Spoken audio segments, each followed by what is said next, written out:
Cool. So, beginning of the session, as mentioned, I've asked all the people in this room to draw what they think nature is and what they think pollution is.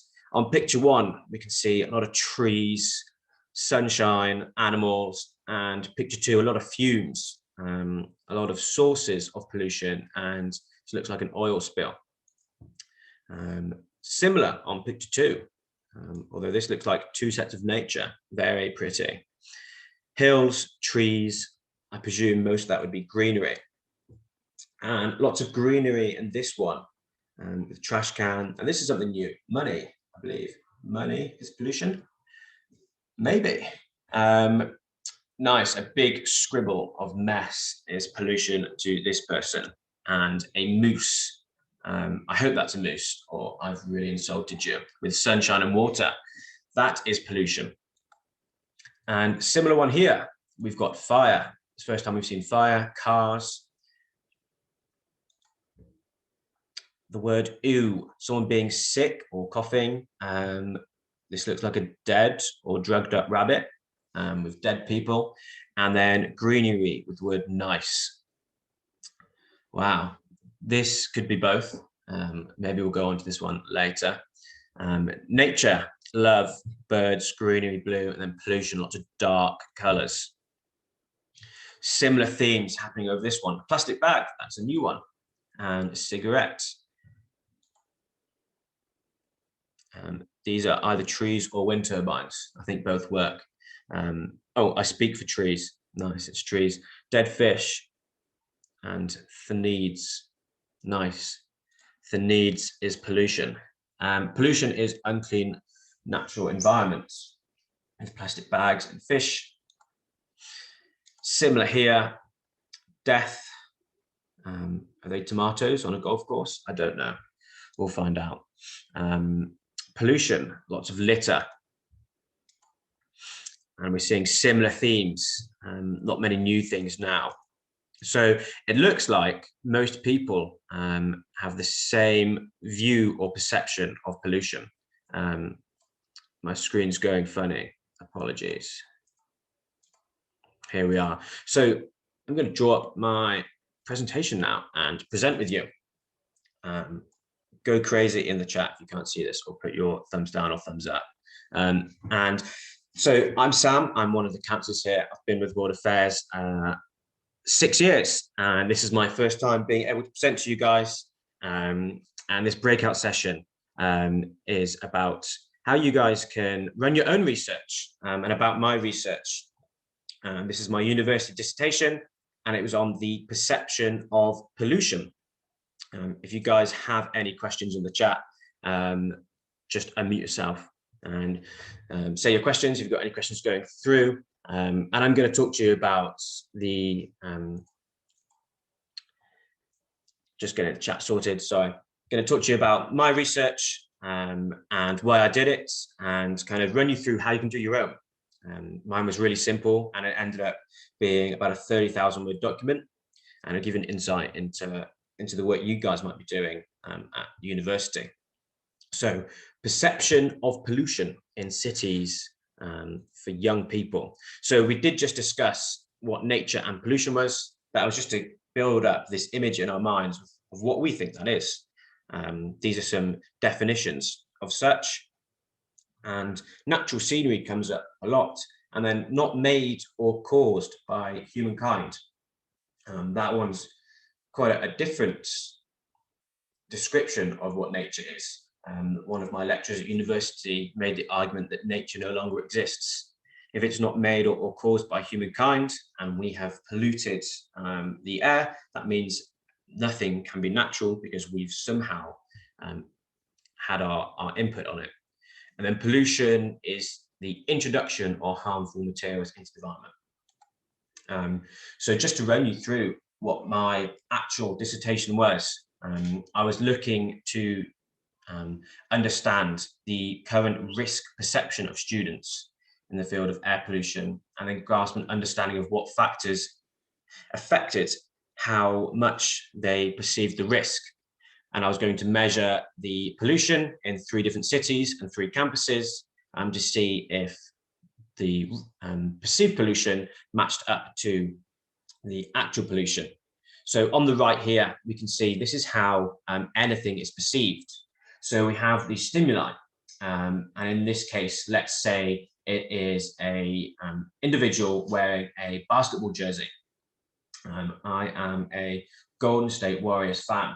So I see a person in a jersey, and then I implement my biases. So if he's in a Golden State Warriors jersey, I would think, great, I like that team. And my interpretation could be, that is a great person because I like that team. If it was the same person and they were wearing, say, Brooklyn Nets jersey, I could think that is a horrible person because I don't like that jersey. So I've seen the same person and almost in the same scenario, but my biases affect my interpretation. So when we pass that over to pollution, the senses, the human body detects pollution through the senses. We primarily taste and smell pollution, and there's also visible senses of pollution. So smog or smoke or litter, but we also have biases when we further hear or see the sources of pollution that can make our biases kind of increase. So interpretation is actually maybe more stern or less stern. If there was a car putting out a load of fumes, but there's a load of trees around you, you could perceive it as less pollution than it is, and the other way around. So I was going to run a poll on this, but the poll function doesn't work. But why don't you guys put in the chat what you think pollution is, what you think the main sources of pollution are, sorry. So what we put in the chat, what we think the main sources of pollution are, and I'll start reading them out. I've got some common images here, which kind of matches what you guys thought. Humans has been put in, burning fossil fuels. Humans again, destruction of the natural environment, cars, human activity, people, factories, big corporations, synthetic materials, greenhouse gases. Brilliant. Invading natural spaces. That's a great answer.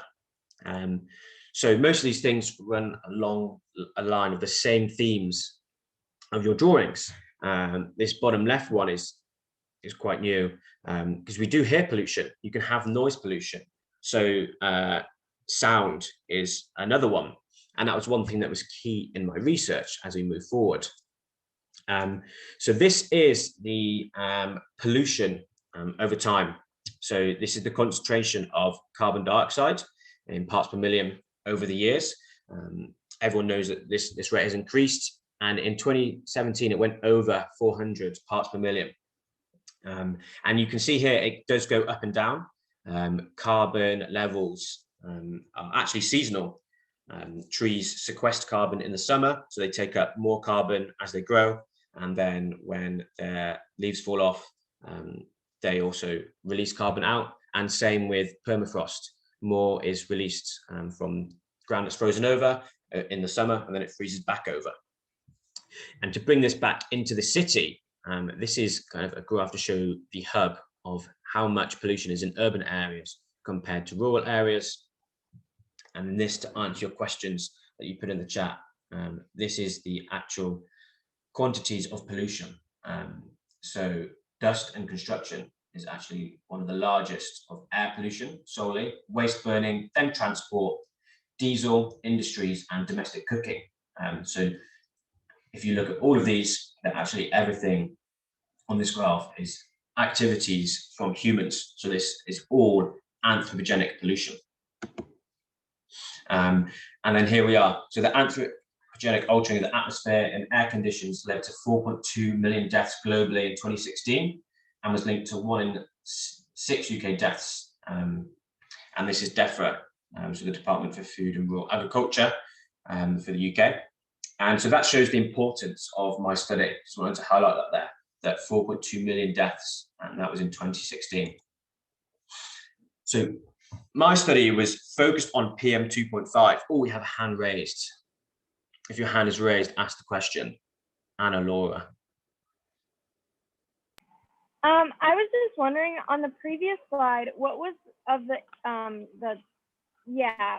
the sources of air pollution, which blue one is the large, the 45% one? I believe I that- can't tell. I'm slightly colorblind, but it goes in order, I think.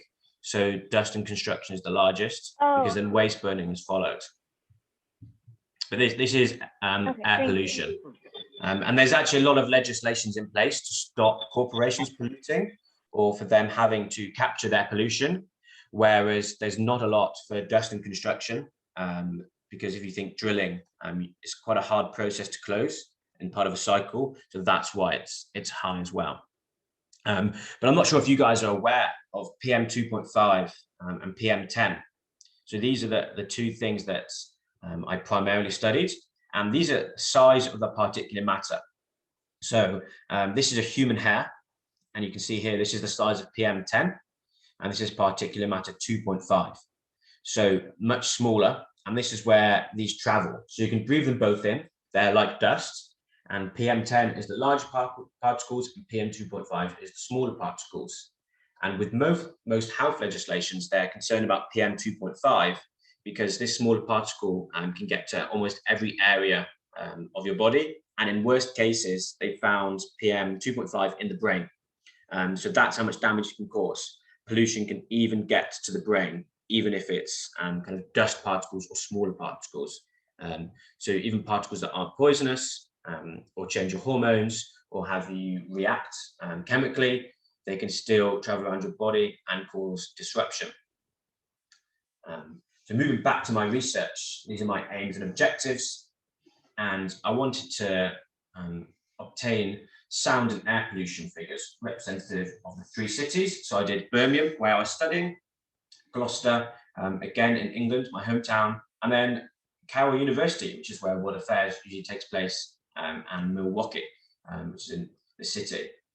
So I wanted to discover what student perceptions on pollution currently are, if they're at a suitable level for health concerns, and then do social cultural factors affect students' perception of pollution. So these are what you write down at the beginning of your research to ground you and to make sure that you're back on track and answering these questions throughout your research. And within the literacy, you do have to read quite a lot, which is my least favorite part. And through all the literacy I read, I realized there was a gap. So most of the literacy focused on case studies. So they interviewed or measured all of the pollution around areas that had a case study. For example, we're near a coking plant like this, which treats coal. They were focused on overall populations. So the young all the way up to the old, and most responses were from households. So I saw the gap to assess the area that was not near case studies, normal cities, normal areas, university campuses. And there wasn't much research on the younger individuals. The younger generation makes up about 40% of the workforce at the moment, from about ages 35 down.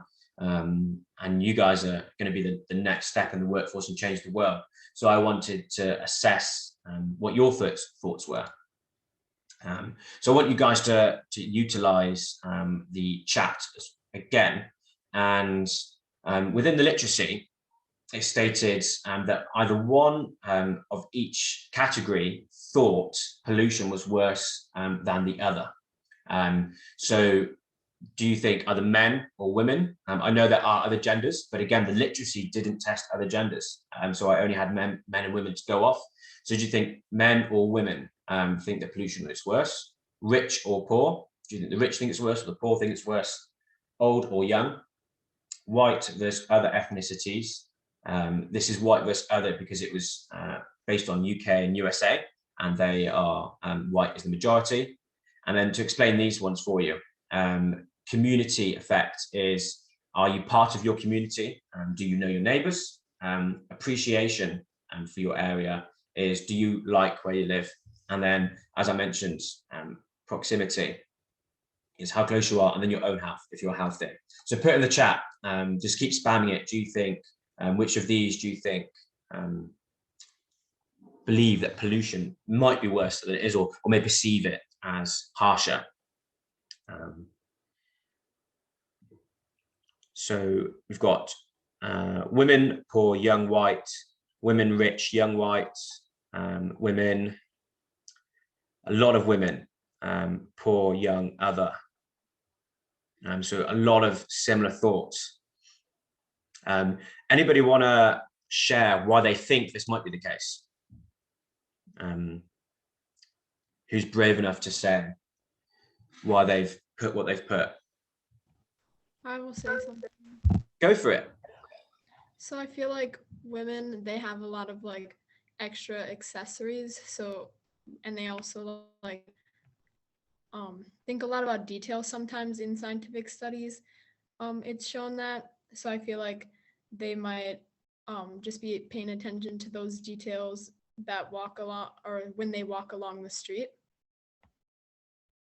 Sure, that's a good idea. Anybody else want to share? Anybody else's thoughts? Yeah, we have a hand raised. Go ahead. I agree with what Brianna, what you said, like how women, they like kind of look towards like the bigger picture and how it affects everyone versus like, I don't know, my opinion is many of like older men, I guess, or politicians in the workforce think like how it affects themselves versus like the larger picture. Sure. We'll go for one more. Anna, yours was up next. One reason women and also other ethnicities other than white, as well as poor people and young people, I guess, I don't think this causes them to be more concerned about the environment or pollution, but they could be correlated is that those groups of people tend to lean more liberal politically speaking, and liberal ideologies also tend to align with caring about the environment and pollution stuff. Also. Oh yeah, I was just going to add. I agreed with all the ones that we put, like women, poor, young, and other ethnicities, because I think people with a lot of privilege are less likely to be affected by pollution and environmental change, and like those groups of people are more likely to have been affected by it and like recognize it as a problem. Sure, these are all really good points, and unfortunately, I don't have the answer to these, to the ones that you've said. In this case, and it's unfortunately a lot more sadder than what you guys have aligned. So if all of these categories were to be in the same place and presented with the same amount of pollution and had the kind of same experiences, then women perceive it typically as stronger. They think that the risk is higher. The poor think the risk is higher. The old think the risk is higher. Other ethnicities think the risk is higher. And for women, the poor, and other ethnicities, the theme is because a rich white man has dominated society for so long that they have the most say typically in society. Not saying I agree with this, not saying that this is the case at the moment, but it's definitely historically the case. So they feel that they have more of an ability to impact issues around the world. A minority who is poor and female, and I might also add up there divorced, they feel that they are unable to impact society compared to a rich white man. So they feel that the issue of pollution is something that they cannot influence. So therefore, because they cannot influence it, they perceive the pollution as a higher risk. I hope that makes sense to everyone. If you feel that you can change something, for example, if there's a dirty kitchen, I can clean that kitchen, so it's not that bad. If there's a dirty kitchen and I was unable to do such, if I was had a disability and I couldn't clean it, I think this is really bad. It's not going to get better. So that's why they're perceived as worse by those categories. Old and young. The young are more optimistic, and the old have seen pollution get worse and worse. So there's that social experience of seeing things get worse and nothing changing. And furthermore, older people are more likely to have dependables. They're more likely to have had children, grandchildren.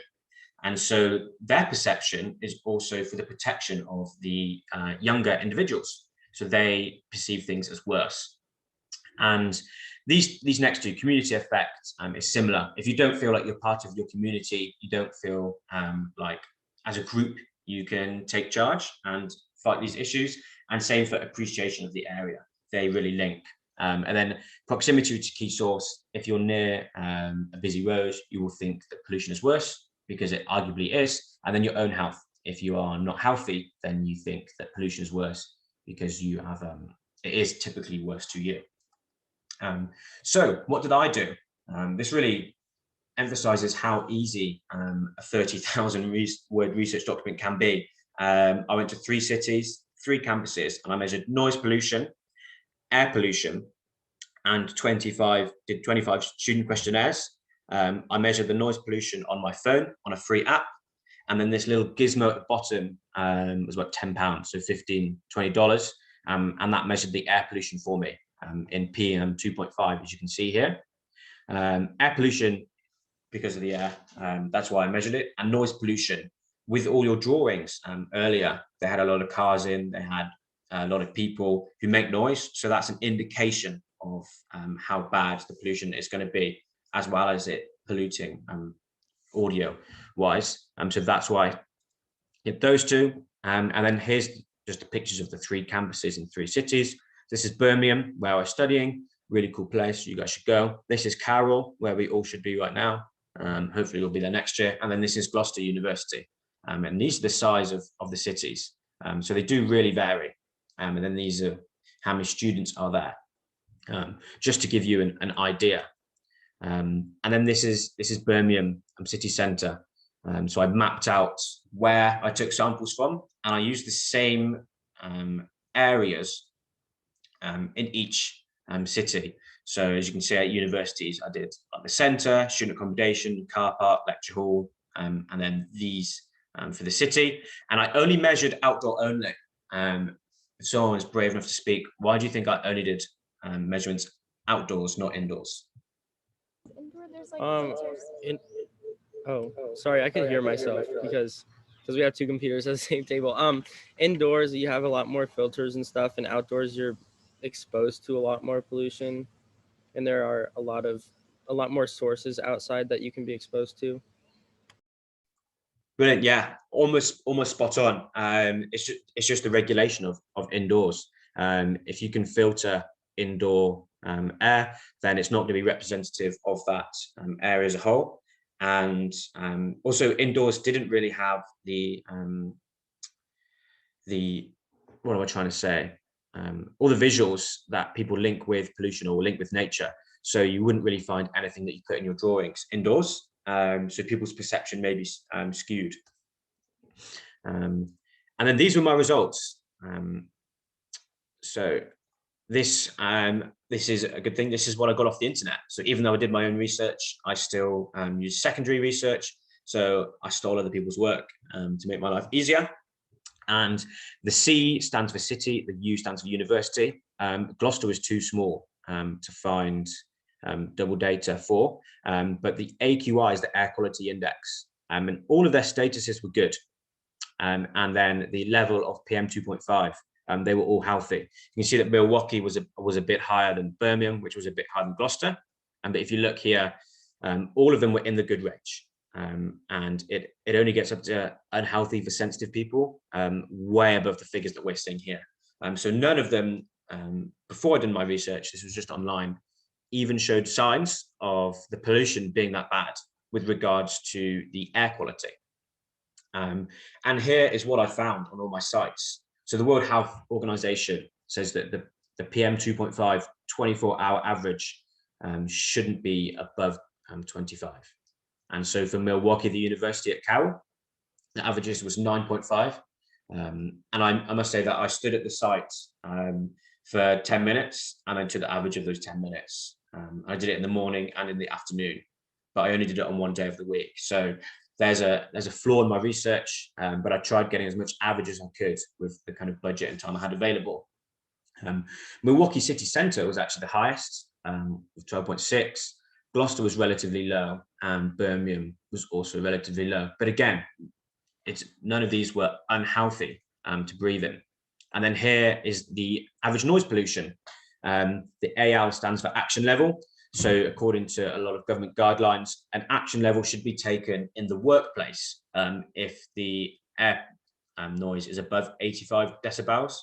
So if you're in an environment for more than 3 hours above 85, 5 days a week, then there shows signs of deteriorating hearing. So all of the averages were lower. These bars that show, the top bar shows the highest points recorded. So there were sites that were above the action level. So if you did spend 3 hours there every day, then you would be putting yourself at a risk. But those sites were mainly the busy roads into the city, or when there was actually building work going on. I measured this all in the summer. And for those of you in Milwaukee know that all your building work happens in the summer because the weather the rest of the seasons is so unpredictable. That's really similar in Gloucester and Birmingham. So some slight concerns here, but the averages were all lower than the action level, so relatively healthy. And then this is my results continued. So on this graph, we've actually got the average risk perceived from the 25 students in each of the universities. So here on Milwaukee, the average risk perceived out of 10 was 4. So you could say that's actually quite accurate to what the pollution was. In Gloucester, the same, and in Birmingham, a bit higher. And then here is the data. So to explain this one, the end bit is 10, and then this first bit is 1. So in Uni 1, which is Cowell University, most people perceived it as 5, with one person as 10, and some people a bit higher. And you should naturally see this shape in research. This one defines it perfectly. In any conversation, you'll have some people who are at extremes, and then most people will lie in the middle. So I naturally wanted to see this in my results. But the only one that kind of lies quite strongly is Birmingham was more heavy on the right hand side, with rather than like an even layer here. So that's why theirs was a bit higher. And then here's just a split to move back to the kind of the social side of things. So on the right, we've got risk perceived versus born gender. Again, I was only able to test male and female because that's what the literacy had in before. So it leaves a gap for you guys to maybe do your own research if perceived genders or how you identify affects how you perceive pollution. But the average was 6, and males viewed it slightly higher than females, which there's not enough in there to say that it's significant, but it does disagree with what we discussed earlier, which is interesting. And then here we are. This bar here is the average figure. So this is what we're looking at here on this bar. And this is if you did physical activity, yes or no. So I used this to see if people were healthy or not, and everyone agreed. The extremes were different if they did do physical activity. So one person or a few people who did physical activity said 10, and they also said lower. So again, pretty similar results, and there's not really much we can draw from that. If you have any questions about these as well, just raise your hand, or I think that's easier than asking in the chat. And then here is my actual results. So I've put this, oh, we have a hand raised. Go ahead.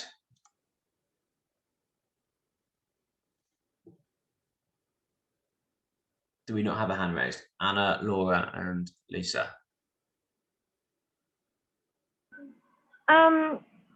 My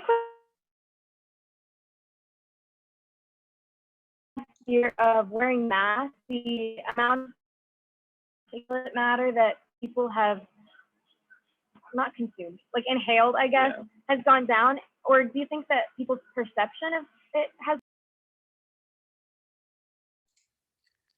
I did just lose you for a bit there, but I think your question was about wearing masks. I did all this research 3 years ago, so before masks and coronavirus was really even a thing. So all of this was before any of that. So no one here kind of had those impacts, but it would be a really good thing to understand.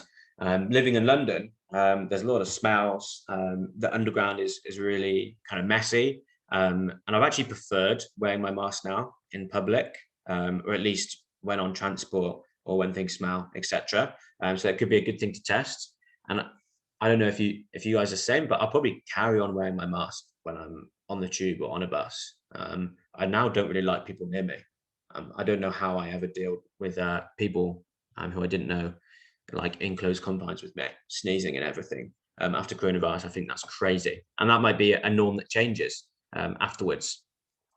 But these were my results. I was unable to test rich versus poor and old versus young. I only tested a young sample, and rich versus poor is really hard to test in students. In England, how the financial system works for students is the government actually gives you a loan to go to university to live on. And you get more money if you come from a poor background or have divorced parents, and the government give you less money if you are rich. So technically, across the UK universities, the playing field was technically level. Everyone had the same level of support, there or thereabouts, from parents and the government. And again, if people are able to afford to go to university or have parents that can pay for them, and they didn't have their own jobs, the rich versus poor kind of wasn't able to be tested. As we saw in the other slide, men versus women, it really disagreed with the literature. It was inconclusive. Neither men or women really viewed it worse than the other. Same with white versus others. We went over your own health, proximity to a key source. There was no key sources. That was the whole point of this piece of research, and then we'll move on to these two after. But here's a snippet that might relate to you guys. Someone said, it's green here in Wisconsin, Chicago less so, but it still doesn't affect me. That's an opinion of one of the students there. So I guess because students were also traveling from home back to the city, did they have an appreciation for their university? Because they could always just leave, or they could always go back and forth. They didn't have kind of ties there. They weren't born there, most of them, or their family didn't live there. So that was kind of nullified slightly. We have another hand raised. Go ahead. Sorry, the people that you interviewed, were they people who were attending university? Yeah, they were all students at those universities.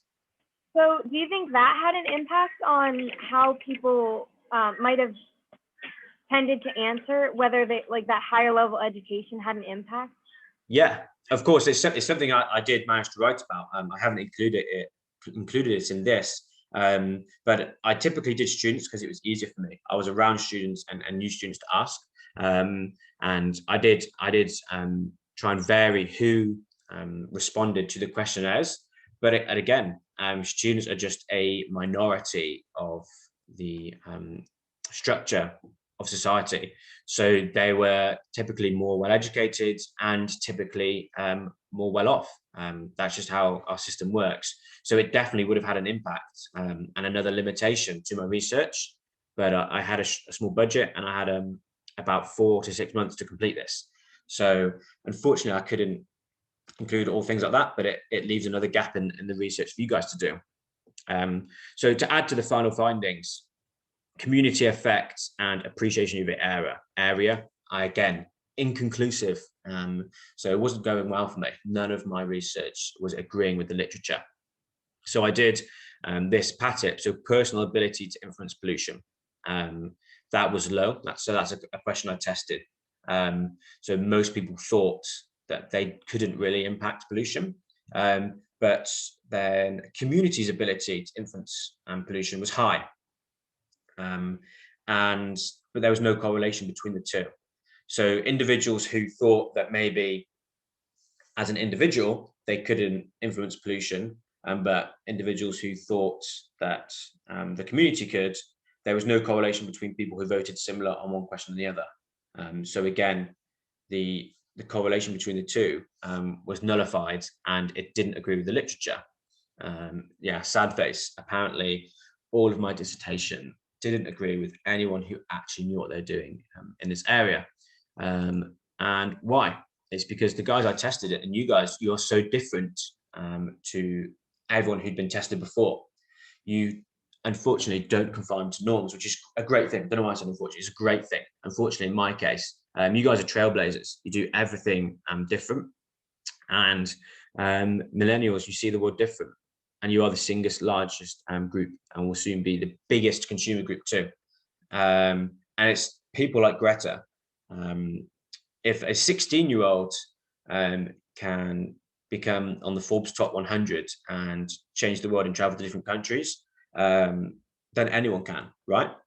So all of these reasons, if we go back, are any of these even a thing anymore?